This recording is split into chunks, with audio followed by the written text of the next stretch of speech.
Assalamu alaikum, everyone. A very warm welcome to all of you to another session of Ask Dr. Saleem. In this series, we take your questions and we post them towards Dr. Saleem. You may raise your hands or type your questions in the chat to ask them, and you may ask them in either English or Urdu. However, the answers will be given in English unless told otherwise. And so, without any further ado, we can get started with the questions. Ahmed, please go ahead. السلام علیکم وعلیکم السلام.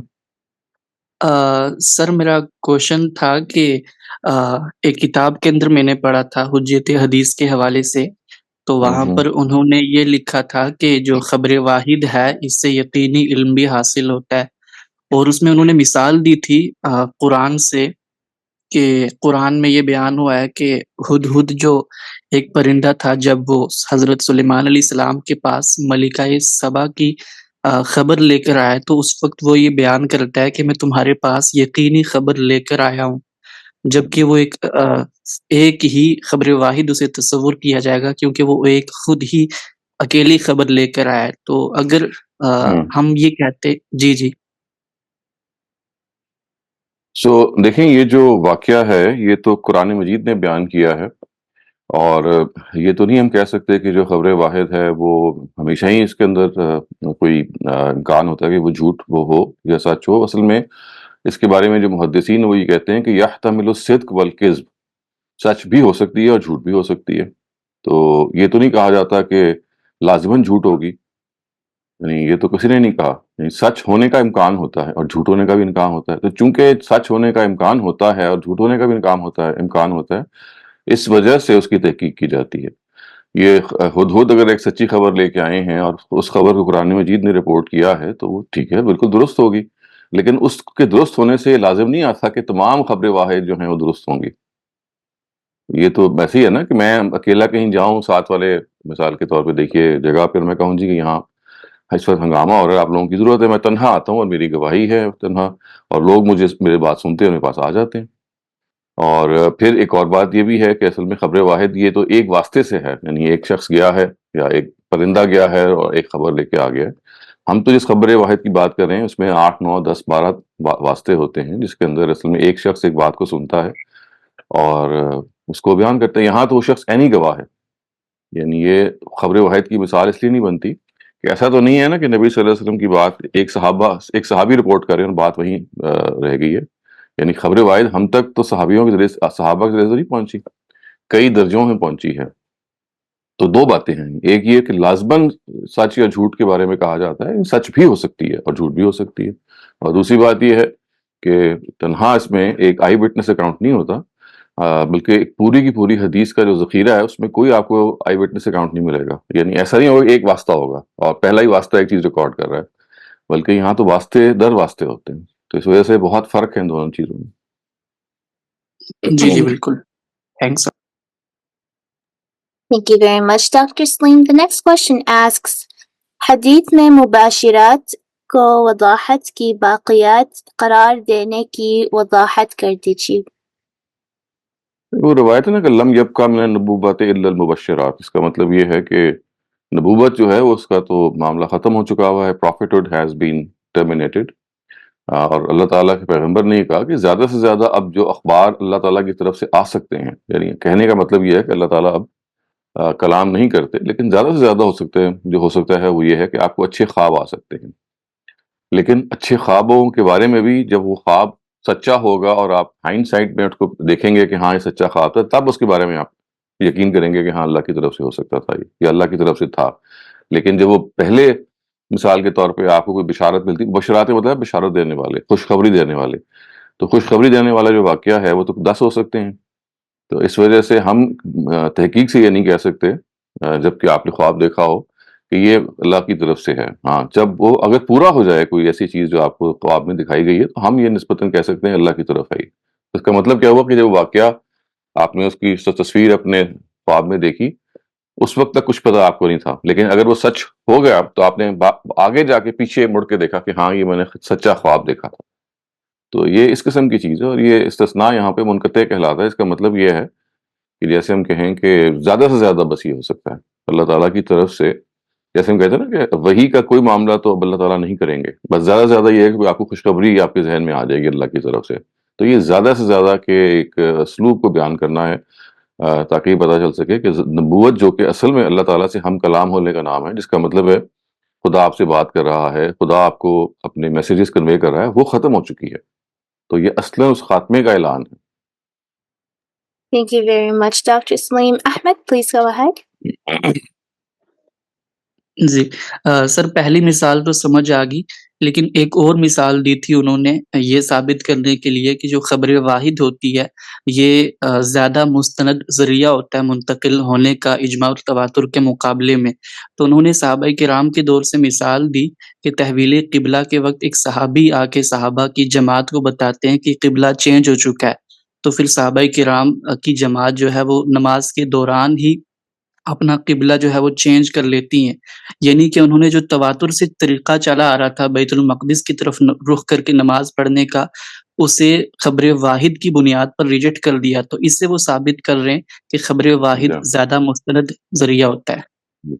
हाँ, लेकिन देखें ये ऐसा तो नहीं है ना कि सिर्फ़ सहाबी ने ही इत्तला दी थी और ये वाक़या चेंज हो गया था। यकीनन नबी सल्लल्लाहु अलैहि वसल्लम को वही आई होगी और मज़ीद ये है कि सहाबा ने भी इत्तला दी थी। तो वही को फ़ॉलो किया गया है। तो वही तो अल्लाह की तरफ से है, तो वो तो ऐसे ही होगी। ये तो ऐसे ही है कि हम कहें कुरान जो है ये ख़ब्र वाहिद है। भई कुरान मजीद जो है वो पैगंबर ने हमें दिया है और पैगंबर ने हमें हमने उनको दिया हुआ रिकॉर्ड कर लिया, लिखने में भी रिकॉर्ड कर लिया और याद करने में भी रिकॉर्ड कर लिया। तो ये अल्लाह की तरफ से एक बात आई है। तो अल्लाह की तरफ से जो बात आई है, उसकी तस्दीक में ये तो नहीं सिर्फ़ कहा जा सकता ना कि सहाबी ने इत्तला दी थी। यकीनन नबी सल्लल्लाहु अलैहि वसल्लम को भी इत्तला आ गई होगी, तभी उन्होंने ये काम किया, वरना वो शायद ये ना करते। यानी उनको अल्लाह ताला की तरफ से ये पैगाम आया होगा। जी, जी। जज़ाकल्लाह। Thank you very much. Our next question asks, wherever in narrations it is said to lower your gaze, for men, some scholars define this sentence as literal. But when it comes to women, it means just to avoid lustful gaze, because we have many narrations where female companions took notice of male companions who are non-mahrams, but we don't have any narrations where men are noticing or looking at women, and Prophet ﷺ didn't allow looking at women. First, we have to understand that as far as these narrations are concerned, they are not a composite historical record of whatever happened. It is just the fact that they happen to be reported. Some of them got reported, some of them never got reported. So we must not rely on history in order to interpret and understand the Quran. The Quran is absolutely clear that the words Ghazul Basar actually mean that you should not gaze at the opposite gender with lustful eyes or with any lustful intent. But nevertheless, there are narrations that you can see, and they can be cited that actually the Prophet stopped men from gazing at women. This has happened, and a couple of them have been recorded as well. So I think that too is not absolutely correct, that there are no such narrations. But even if there were no narrations, I'm talking about that. So narrations of something does not mean that everything that happened got narrated, or it could may well be that only what happened got narrated, because you see, we are not dependent on these narrations.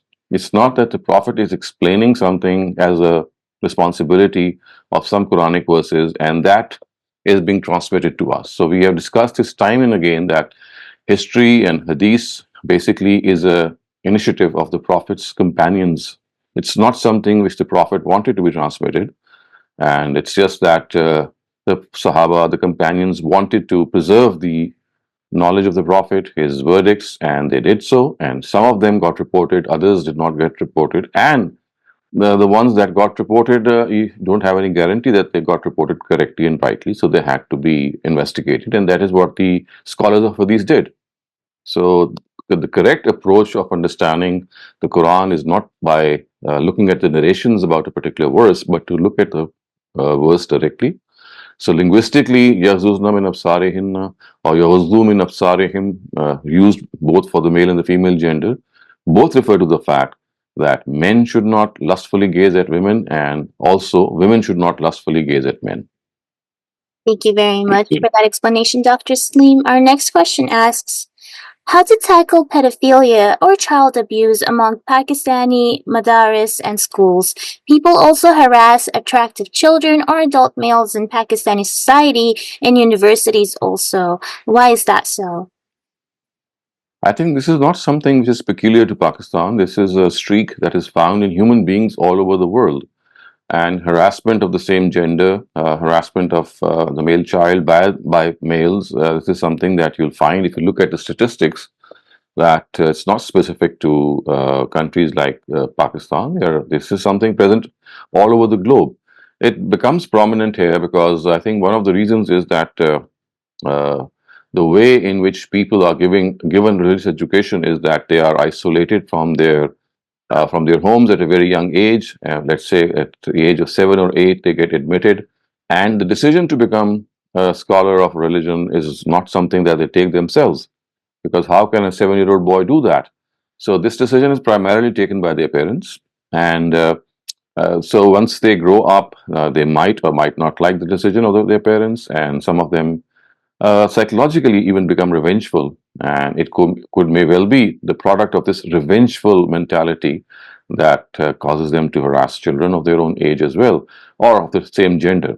So I think this is something that should not be looked upon as specific to one society. It's an ailment, I would say, a moral ailment that plagues many nations, I would say. Thank you very much, Dr. Saleem. Rafia Khwaja, please go ahead. Assalamu alaikum, Dr. Shehzad. I wanted to ask you that when we travel and when we meet foreigners, Christian Jews, is it our duty to try and convert them to Islam, or should we just try to uh, make ourselves better and maybe present? But it's not our duty to forcibly tell them that no, your religion is not right and Islam is the only religion and you have to convert to Islam. So, how does one handle this? I mean, certainly it's not our duty to convert people. Our duty is to convey the truth. Our duty is to,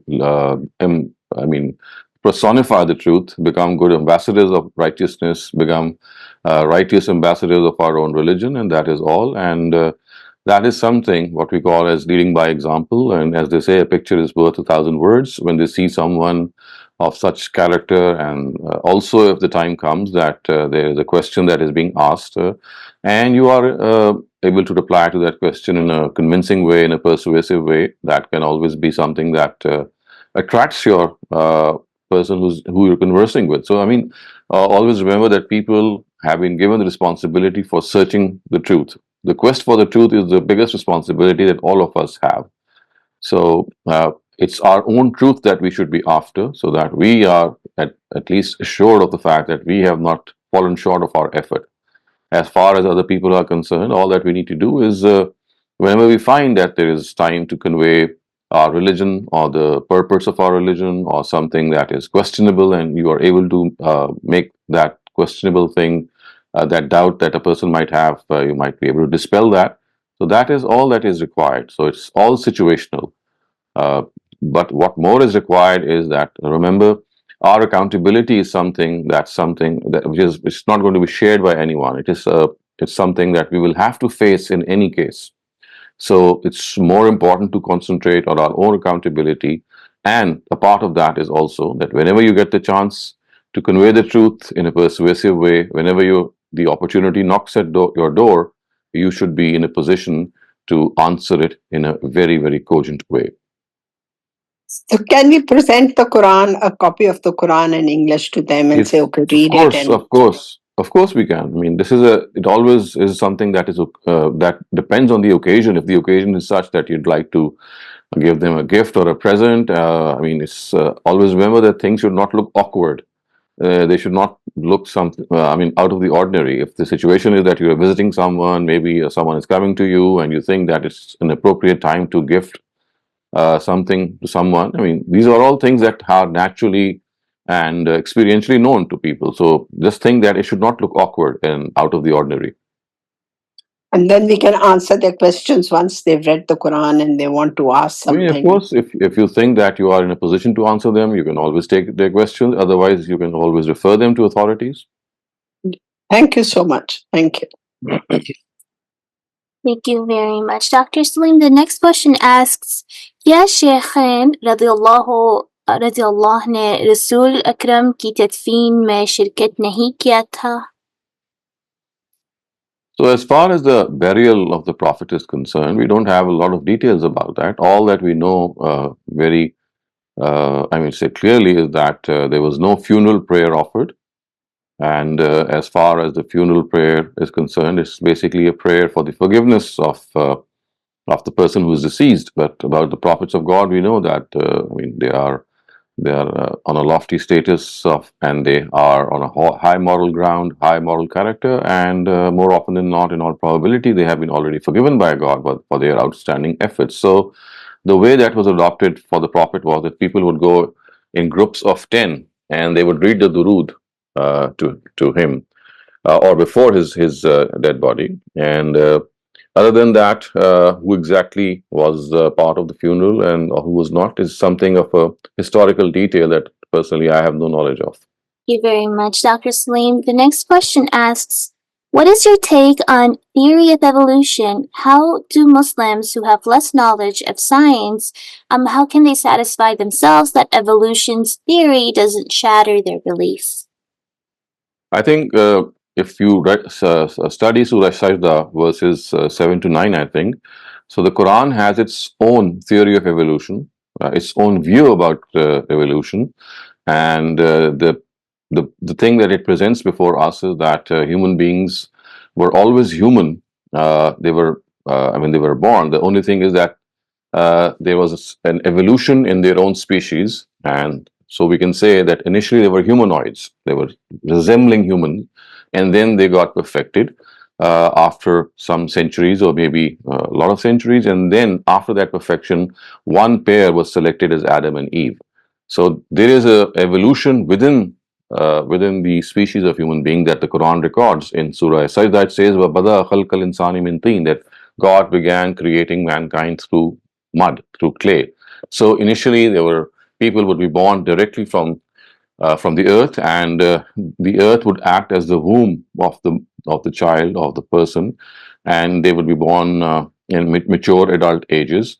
And the Quran says that this took place for some time, and then the Almighty placed the ability to procreate amongst themselves. This was the second stage. So initially they were born from clay directly, and in the second stage they, of course, through their own intimacy, they produced children. And then the Quran says the third stage was in which they were perfected, and sense and reason were given to them, implying the fact that the soul was blown into them. So that was the third stage. And once this happened, of course, this must have happened to a lot of people, but one of those group of people from them, one pair was taken, and that is what we call Adam and Eve, that pair, and from them sprang the rest of the world.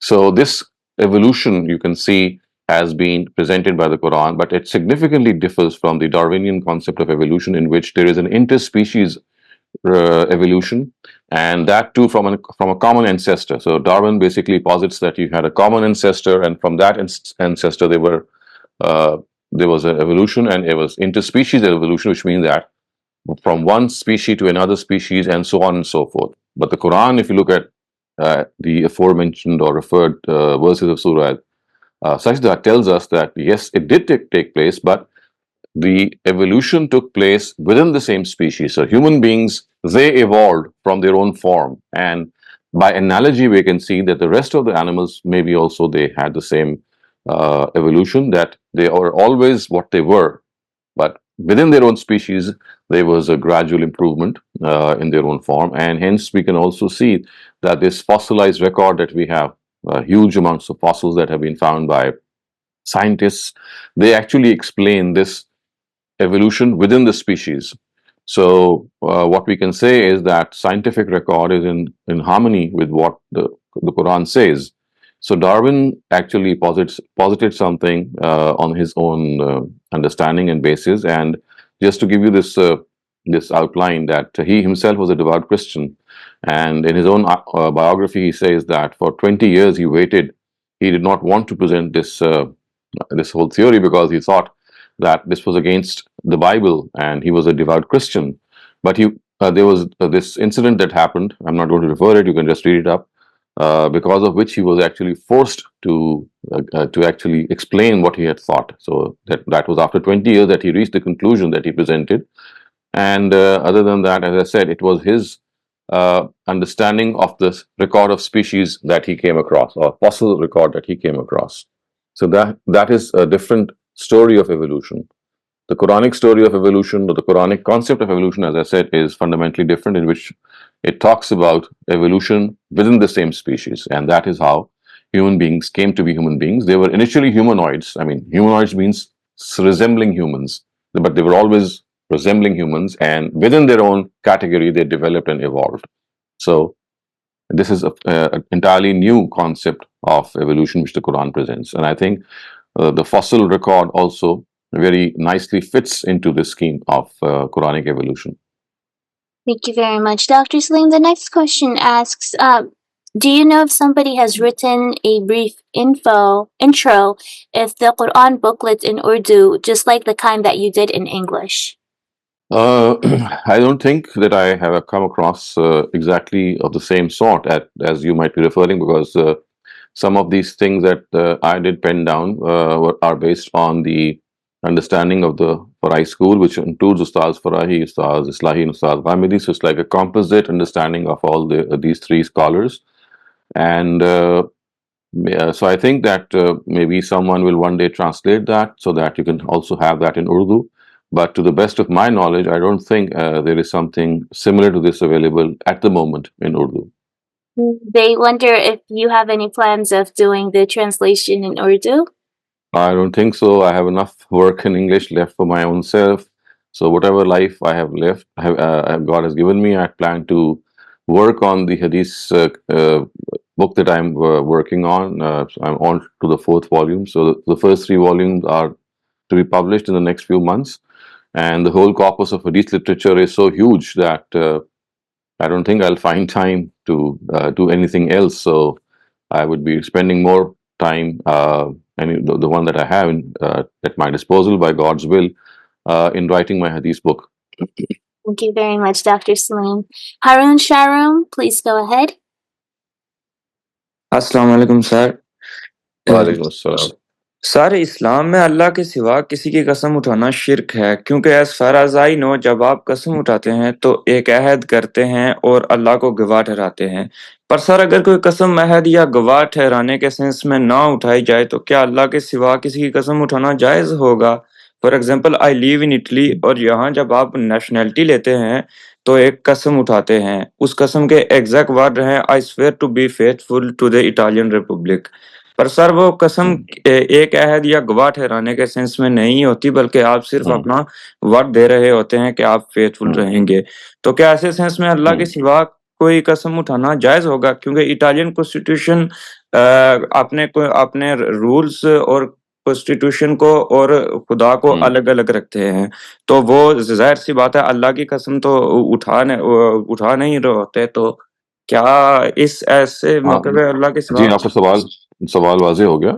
जी बिल्कुल, वहाँ असल में आप ताकीदन कह रहे होते हैं। आप जब वहाँ कहते हैं कि I swear by the Italian constitution और व्हाटएवर, जो भी आपके वर्ड्स हैं, वहाँ महज आप अपनी बात की ताकीद कर रहे होते हैं और ये कह रहे होते हैं कि मैं अपने हर्फ से फिरूंगा नहीं, मैं अपनी ज़ुबान से नहीं फिरूंगा।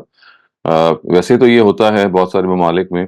अगर आप उनसे पूछें कि क्या हम इस ओथ को अपनी होली किताब पर कर सकते हैं, तो आपको मालूम है कि बरतानिया में और यूएस में इसकी प्रोविजंस मौजूद रही हैं। अगर तो ये आप उनसे पूछें और आपकी वो बात को अगर मान लेते हैं तो फ़बेहा, ठीक है।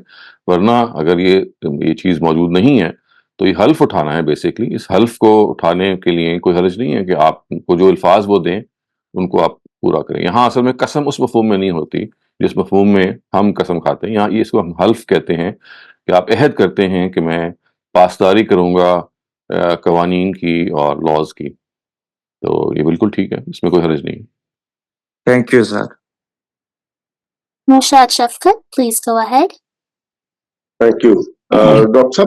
Some modern day orators, I would call them, they say that the entire Quran was revealed as per the situation that was prevailing. For example, if some of the companions of the Prophet or some of the others living at that time had any questions, a part of the Quran was revealed to answer those questions.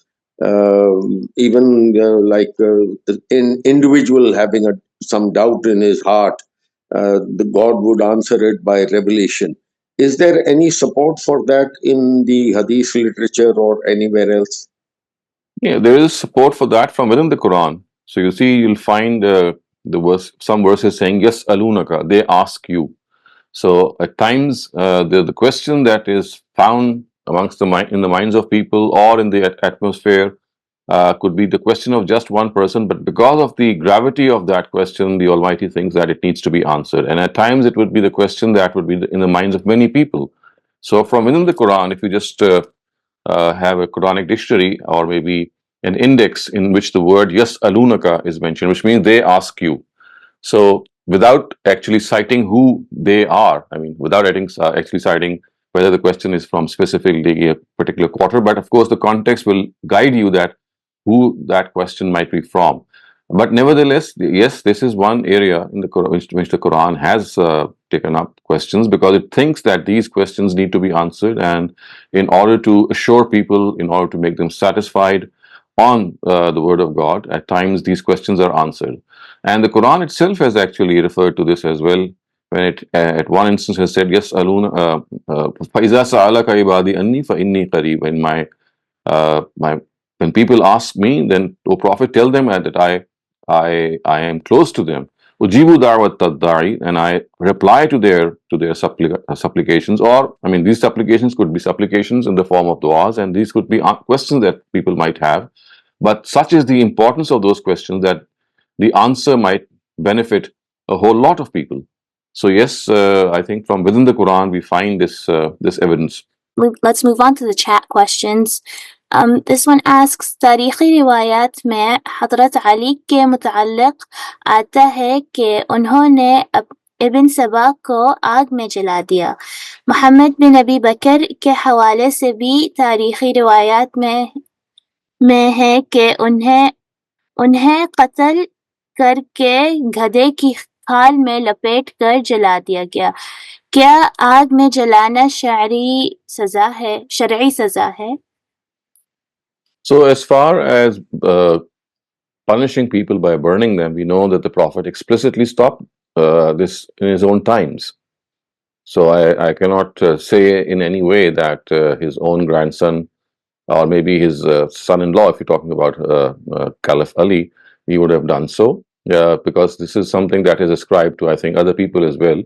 So I think in my own understanding that these historical narratives, they need to be examined historically as well, because we know that the Prophet did stop people from burning them, from being burnt after they are punished. And of course, one thing that can still be said about that at times not everything that the Prophet has said would have reached people. So there could have been both possibilities. And remember that historically burning or giving punishment in other ways is something that has been I mean not specified in many cases. So for example, when you punish some people, there is no mention of the jail punishment in the Quran. So this does not mean that jail punishment itself is against the Quran. So there are different ways of punishing people which people have invented. But about burning people, as I said, the Prophet, not the Quran, the Prophet is reported to have said that it should not be done because burning people is only the prerogative of God, and he will do that in the hereafter. And so the Prophet likened this burning to the punishment of hell, and he said that people should not give it. So I think that these historical narratives that they need to be re-examined, whether they are actually telling the truth or not, or let us say, or let us suppose that, for example, if we do think that there is a kernel of truth in them, then all that we can say is that the people who did so were not aware of this prophetic uh, commandment or his directive. Thank you very much, Dr. Saleem. The next question asks, Riwayat suggests that Dajjal will have fake heaven and hell with him. Does this symbolize that the wealth system of Western societies and poor situations of Islamic countries where everyone wants his heaven, which is the visa of West? So I think this is, this is too probably too simplified or oversimplification that the Antichrist or Dajjal would have his own hell and heaven. These are narratives that we at our own institute are currently, at the moment, we're working on these narratives, and they are very vast in number. So some of our scholars have devoted themselves to look at these narratives. I think that we should wait for what they come up with as far as their explanation is concerned. I, for the moment, am not in a position to explain this part of the narrative. It says that Dajjal will have heaven and hell in his own hands. Obviously, there is something figurative about it, but you just cannot interpret these narratives in isolation. Uh, there has to be a holistic interpretation, and let us wait for the answers to come up. And inshallah, hopefully soon they'll be in front of you. Thank you very much, Dr. Saleem. The next question asks, in Islamic jurisprudence, baghi is categorized into two main types. Baghi al-mu'ahada, this refers to rebellion against a legitimate ruler or authority where the rebels have a valid grievance or claim, but their method of addressing it is illegitimate. And then baghi al-mufsida. This type of rebellion involves a complete rejection of the legitimate authority and the rule of law, often accompanied by violence, destruction, and chaos. In which of these categories does the recent protest of a political party in Pakistan fall, and what is the punishment in Islamic Sharia? So you see, first of all, you have to understand that Islamic jurisprudence, the way it works is that it interprets certain verses of the Quran, and then whenever it sees that there are uh, moments of silence or places of silence, it does ijtihad and categorizes people. So, I mean, instead of looking at Islamic jurisprudence, I think it's much more easier and much more direct to look at the Quran. What does the Quran say about rebellion, or what does the Quran say about rising against authority? So the Quran says that in all cases, if you have to protest, if you have to present your own case, that is something that is your democratic right, and everyone is allowed to do so.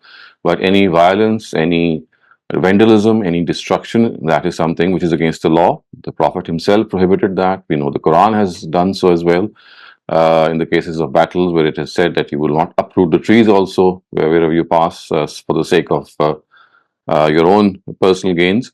So this is the guideline that we have, that we can demonstrate our dislike of a certain situation, but that has to be peaceful. It must not disrupt life in general. It must not block roads or ways, because this is like creating problems for the common man, for the masses, which have no role in these situations. So peaceful protests, they are something that can always be condoned. But other than that, to rise against authority, to rebel against authority, and to hoodwink the law, to bypass the law, to break the law, that is something that is not allowed. So this is what we can say in principle. Whether this recent protest is something that conform to this is not, is for everyone to decide. I mean, I can just outline the principles which the Quran has mentioned, that vandalism, destruction, and disobeying the law in any way is not allowed. So if this happened, it should not have happened. And if this does not happen, and the media has reported something else, of course, then we are not in a position to decide. All that we can say is in principle what I just outlined. Similar to that question, the next question asks, is civil disobedience allowed in Islam for your demands from the government? It is like a non-violent protest, but we reject to obey the government fully. So for that civil disobedience, I mean, there are a couple of conditions. First, there has to be a single leader who must be having the confidence of the majority behind him. I mean, he just cannot be a person who starts asking people that, well, we are not going to let the system work. I mean, if there has to be a change, first of all, then if there is a democratic way of changing the government, then this civil disobedience is not allowed in the first place. This is only allowed when you are in an autocratic rule, or in a despotic rule, in a dictatorial rule, in which there is no democratic way to dislodge the government.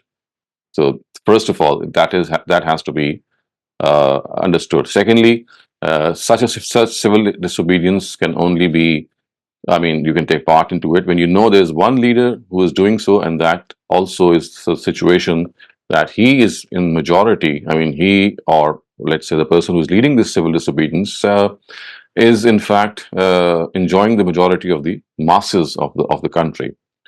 And in that case, also, you cannot lift arms. Of course, if that is the case, then you're waging war, and that takes the place of an armed rising. Then there is a fourth condition, if that has to be met, and that is that the person must be establishing his rule in an independent piece of land, and then he can pick up arms. But if that is not the case, and it's a peaceful civil disobedience, which means that we will not obey the government and not let it work, then, as I said, it has to be, first of all, following these steps, that this can only take place in regimes which are dictatorial, in which you cannot dislodge the government in the normal way, which is through the ballot.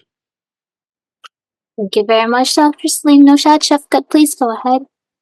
Dr. Saab, just a follow-up on what you were talking about right now. But does the government to whom we owe allegiance have to be a de jure legitimate government, or just a de facto legitimate government would also be entitled to the same observance by the citizens? That is Even my follow-up question to this. so even a would be sufficient. As I said, that any civil uprising, it also needs to conform to the fact which the Prophet was once asked, and that is that the Prophet was asked that can we rebel against our ruler? So that rebellion is something about which the Prophet had said that illa an tarawha kufran bawah, which means that they must exhibit open disbelief, which means that the open denial of Islamic beliefs has to be exhibited by them for that. Other than that, if you think that this is not the case, then even then, in that case, you should not be doing it, even if it is a de facto government. So, can I ask another question, Mariam? Go ahead. Right. Dr. Saab, any update on the latest position of Ghamidi Saab on raising of the finger when sitting in namaz? I think some time ago you said that he had recently put forward a new position of his. Yes, I think that he has, communicated to our editorial staff to update his book, Mizan, and I have still not been able to directly ask this question to him, but I have heard him say that this basically is an ancient form of, it's like a substitute, it's like an expression of of supplicating before the Almighty. So when you're raising your hand, because the Attahiyat position basically is a position or a posture of the prayer in which you supplicate before the Almighty, you invoke the Almighty. So this is like a substitute of that. Instead of raising your hands, you don't, of course, change the posture of the prayer. You just point your finger ahead, upwards, signifying that you are actually invoking Him or praying to Him that God, I have certain requests to make, and these are my requests.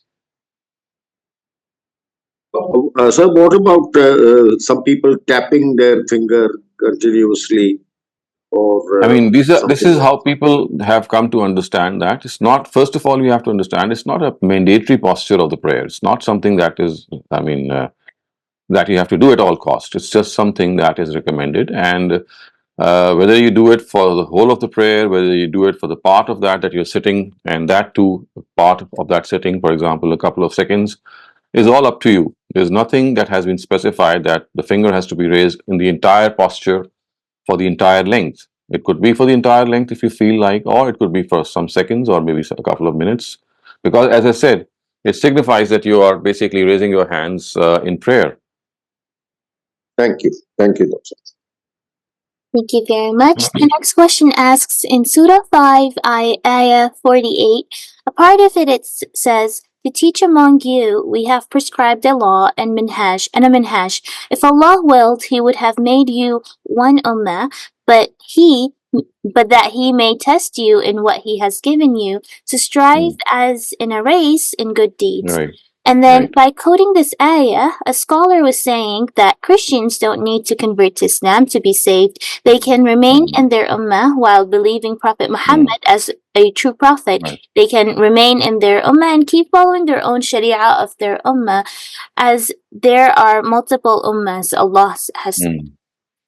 So I think this would not be a correct conclusion or a right inference, because you see, you just cannot draw an inference from just one instance of the Quran. Wherever this issue of people who are non-believers is expressed in the Quran, there are many verses on the contrary which say, for example, Ya ayyuhal kitab aminu bima nazzalna O people of the book, profess faith on which we have revealed, which refers to the Quran, or verses to this effect are found elsewhere in the Quran. So one thing is clear, that this verse is not in any way to be singled out. Now, as far as this verse is concerned, it has a particular context. I think the words are likullin jalna minkum shir'atan wa minhaja. For every one of you, we have given a sharia and a minhaj. And the purpose is that we would like to test you. And then it's said that fastabikul khairat, that the real test is that how far you can go in doing good deeds. So this is something that is, said to people, that whatever they think to be correct, if they think that their own version of the truth is correct, they are free to choose, and follow it. And some other person might be to following something else. But what he is doing is he's doing out of his own choice and sincerity. So God is actually giving you this leverage in this verse, that wherever you end up after sincerely searching for the truth is something that you should do. And because we have given a way of life to every people, to every denomination of people regarding their own prophet. So it in no way says that the God is actually planned for you to remain different. All it says is that if you choose to remain different as a result of your own personal sincerity, and you really think that this is the correct version, then at least you must excel in that version, which means that you must be true to your own understanding, true to your own standards. So this is one area which actually gives us this leverage. But other than that, this would be a wrong conclusion to say that the Almighty is actually telling you that in spite of being convinced of the opposite, you still should remain on what you are convinced, what you have found your forefathers to be on. So, because as I said in the beginning of Surah Baqarah, Aminu biman nazal, Aminu bima anzaltu musaddiqan lima ma'akum, I think near the 39th or 40th verse, which is found in Surah Baqarah. I say that people of the book, you have to profess faith on what has been revealed to me. The Prophet is telling them. And then at other instances, it is said that this was the book that was sent to you, and you were waiting for this Prophet, and you should not be the first people to deny it. La takunu awwala kafirin bihi. How can you be the first to deny him, whereas you have found his mention in your own scriptures? So I think that these are enough. This is enough evidence to tell us that the people of the book of the prophetic times, they were actually waiting for a new prophet, a new book, and when it came, they were the people who, instead of welcoming that book and the prophet, they ended up denying them. So this is an evidence that is fraught in the Quran, that is found in a number of places in the Quran. So this would not be a correct conclusion. Thank you very much, Dr. Saleem. The next question asks, what was the nature of conflict between Ali and Muawiyah? Muawiyah. Yeah. Well, this was a historical debate. I think history is something that we should leave itself to decide. Ali and Muawiyah, of course, they were vying for authority, and Muawiyah thought that Ali was not the rightful caliph, and instead of assuming instead of assuming the caliphate, he should have first seen how the Caliph Usman, who was previously installed, he was brutally murdered. So he did not accept his caliphate, and said that how come he was given this caliphate, or he chose to be the caliph, and the rest of them supported this decision, whereas the people who did so were the ones who had actually ended up killing Usman. And so actually he was challenging the authority of Caliph Ali, and this took a very ugly turn, and we know that a battle was fought between the two. And from then onwards, also, we can say that there was a big turn in Islamic history, in which democratic rule was overturned, and it actually ended up in a dynastic rule. And from Muawiyah onwards, Amir Muawiyah onwards, we know right up to 1924, when the caliphate was annulled by Mustafa Kemal, we had a whole series of dynastic rulers, the Umayyads, the Abbasids, the Fatimids, the Idrisids, and finally the Ottomans. So this was it's like a watershed or a turning point in the history of Islamic political science, I would say, in which after the first four caliphs, the whole caliphate turned from a democratically elected and installed government to a despotic one, or a monarchy, I would say. Thank you very much, Dr. Saleem. The next question asks in Surah 59, Ayah 9, it tells a thing which is unbelievable, and he says the Ayah, which is about when people were immigrating to Medina, and then Allah asked to adopt the faith, love those who immigrate to them, and have no jealousy in their hearts for that which they've been given, and so on. Should I continue with the Ayah's translation or move? No, it's okay. I know that. So So the what is the question question? asked, how can one have such a clean heart and be that giving, loving? This seems like ideal angels can do this, but how can a human do this? It's like a standard which the Almighty wants us to set before ourselves. It's a very tough task. It's a tall order. But that is why the Quran says that it should be aspired for. You should try to come as close as possible to have a clean heart. La tajal fi kulubina ghilla lillazina amanu. That, oh God, make our hearts bereft of any malice that we might have for our brethren who are migrating to us. So I know it's a difficult thing, and all of us know that, but that is what life is all about. You have difficult standards set before you, and the purpose is not to actually emulate those standards or reach right up to those standards, but to come as close as possible. Thank you very much, Dr. Saleem. The next question asks, is it obligatory for different Islamic countries to be part of a single political order, like the way it was till the Abbasid dynasty? Some say it is the establishment of Khalifate. Is it religious? Is it a religious obligation or an option? It's not a religious obligation at all. Yes, if they think that they can get together for political purposes or for the convenience of administration, they can do that. But nowhere in the Quran is this religious obligation or religious duty that all Muslim governments, independent countries, their heads should get at one place and have their countries united.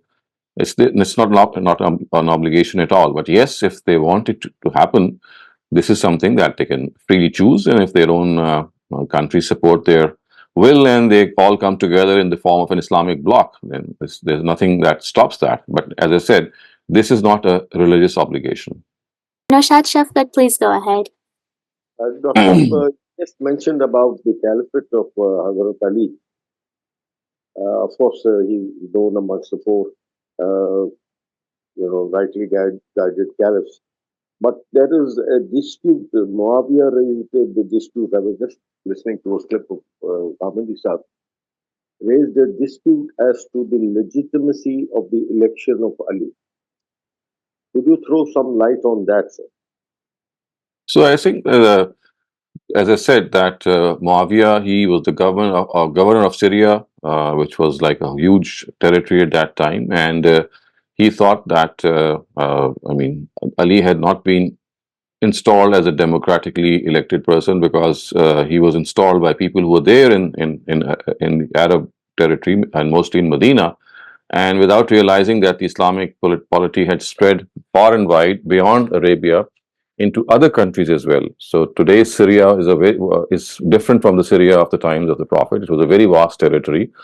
So he objected to this, that a wider electoral college, to speak in modern terms, should have been consulted.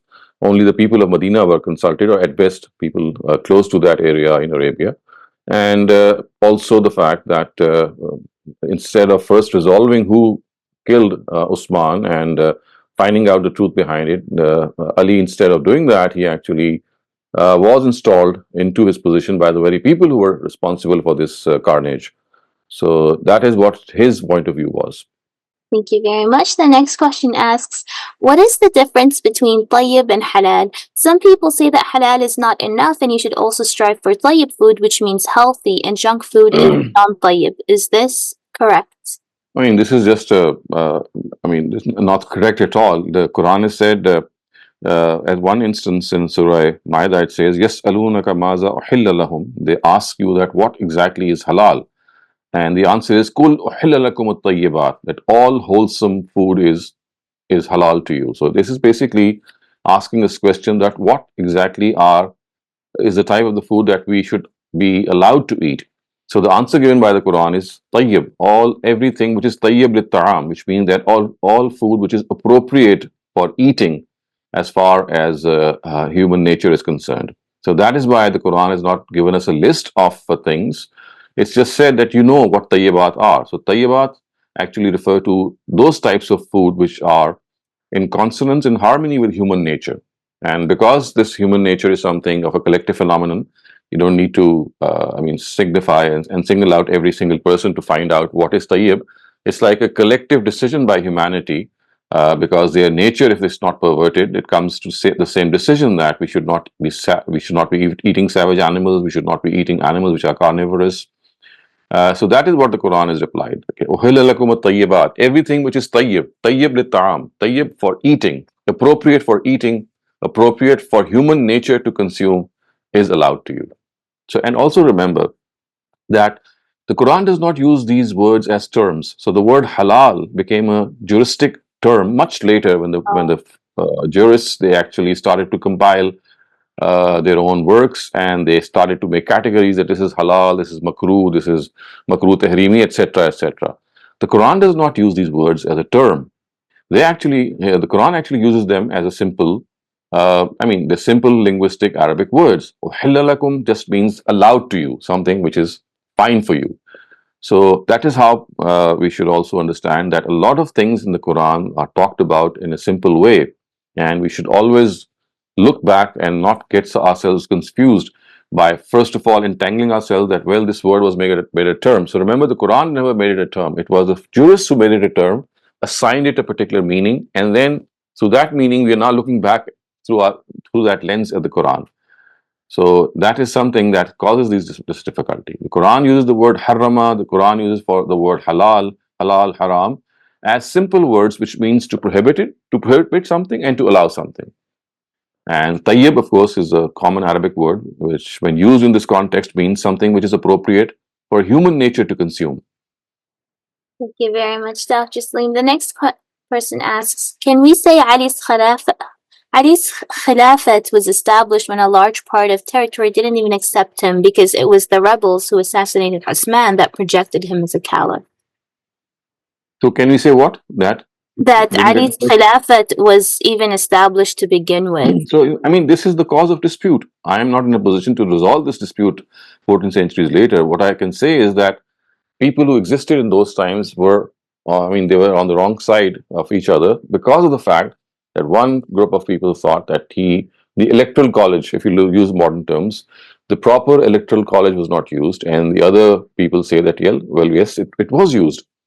So, but in all probability, a study of history does give us this, I would say, strong impression that it seems that the electoral college that should have been considered was actually not considered, and instead of having a wider recourse to other territories who had become part of the Muslim empire, and they were not consulted, and people just there in Medina or across that area were consulted, and so we can say that this was perhaps a lapse on the part of the other people, but that lapse is not something that was done intentionally in any case. It was done as maybe a mistake that any person can end up doing.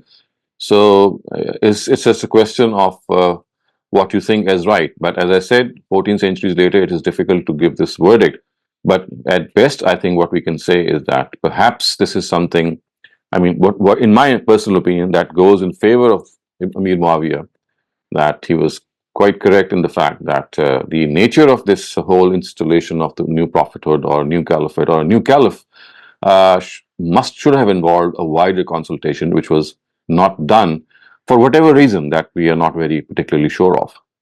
Thank you very much, Dr. Saleem. We have time for one last question. Noshad Shafqat, please go ahead. Thank you, Dr. Saab, and sorry for butting in, but I wouldn't like to let you go to learn from your wisdom. Dr. Saab, recently there was a clip by Dr. Farooq and Dr. Zakir Naik stating that the urine and the fetus of the halal animal is not a najas or some other term that you use. What is your... could I just interrupt? I'm not being able to hear you properly. If you could either come closer to your mic. Yes, Dr. Saab, can you hear me now? Yes, very clearly now. Dr. Saab, recently I said that I'm sorry for butting in, but I wouldn't like to lose any precious time leaving Mhm. you alone. But Dr. Zakir Naik in a recent clip said that the urine and the fecus of those animals which are halal is not najas or some other word that he used for being impure Mm. as compared to the other animals. What is your view on that, sir? That is not correct. I mean, something to be najis is enough for us if it comes out of, I mean, it's part of your feces or the urine. I mean, that itself is something which is impure. Whether it comes out of a allowed animal or a legally allowed animal or not, that is besides the point. The fact that their bowels or what they secrete from their both the sabils, as the Arabic term goes, regardless of whether the animal is halal or haram, we know from our nature. Because remember, what right and wrong in this in this matter is something that has been left to human nature, and our human nature tells us that regardless of the animal that or the nature of that animal that is producing those feces or urine, they have to be. I mean, they have to be a najis. They are impure, and we have that feeling of abhorrence for them. So that feeling of abhorrence for them is the one that decides whether something is correct or not. And I think that is equally there for an animal which is allowed, and also equally there for an animal which is not allowed. Absolutely. Thank you very much, sir. Thank you. Thank you very much, Dr. Saleem. And thanks to all the participants for coming and asking their questions. Thank you, Dr. Saleem, for clarifying a lot of these things and answering our questions. Inshallah, we'll see you all tomorrow in another session of textual study of the Quran. And until then, Assalamu alaikum wa rahmatullahi wa barakatuh.